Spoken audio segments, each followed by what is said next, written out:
Nursing ভর্তি পরীক্ষার জন্য অনেক স্টুডেন্ট দেখছি, কেউ অল্প করে চান্স হয়ে যাচ্ছে, কেউ অনেক পড়েও তার কিছুই হচ্ছে না। আসলে কারণ কি? কৌশল। একটা স্টুডেন্ট ধরো যে ঢালাওভাবে পড়তেছে, কোনো প্ল্যান নাই। আরেকটা স্টুডেন্ট কিছু অভিজ্ঞ টিচারের আন্ডারে এই যে এরকম রুটিন অনুযায়ী, দেখো এরকম রুটিন অনুযায়ী প্রতিদিন খুঁটে খুঁটে পড়তেছে, পাশাপাশি সে আবার 200+ লাইভ ক্লাস পাচ্ছে। এই যে A1 সিরিজ দেখতে পাচ্ছ, 7 দিনের পড়ার পরে সে পরীক্ষা দিচ্ছে, স্পেশাল ব্যাচে অ্যাড হচ্ছে, সেই স্পেশাল ব্যাচে লেখাপড়া করতেছে, 200+ লাইভ ক্লাস, এগুলো আবার সেভ থাকতেছে প্লেলিস্ট আকারে, যখন রিভিশনের দরকার হচ্ছে পড়ে নিচ্ছে।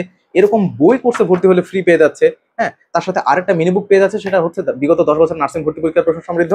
আরেকটা হচ্ছে 1000 MCQ প্র্যাকটিসের জন্য, এগুলো সব ফ্রি পেয়ে যাচ্ছে মাত্র ডিপ্লোমা মিডওয়াইফারি 3000-এর মধ্যে, আর বিএসসি 3500 টাকার মধ্যে। এখন তুমি বলো কার দ্বারা চান্স সম্ভব?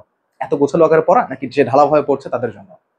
যারা চাচ্ছ যে মানে একজন টিচার তোমার চান্সের সিওরিটি দিক, তুমি জাস্ট দিনে 5 ঘন্টা করে আমাদেরকে সময় দিবা, বাকি সব দায়িত্ব আমাদের।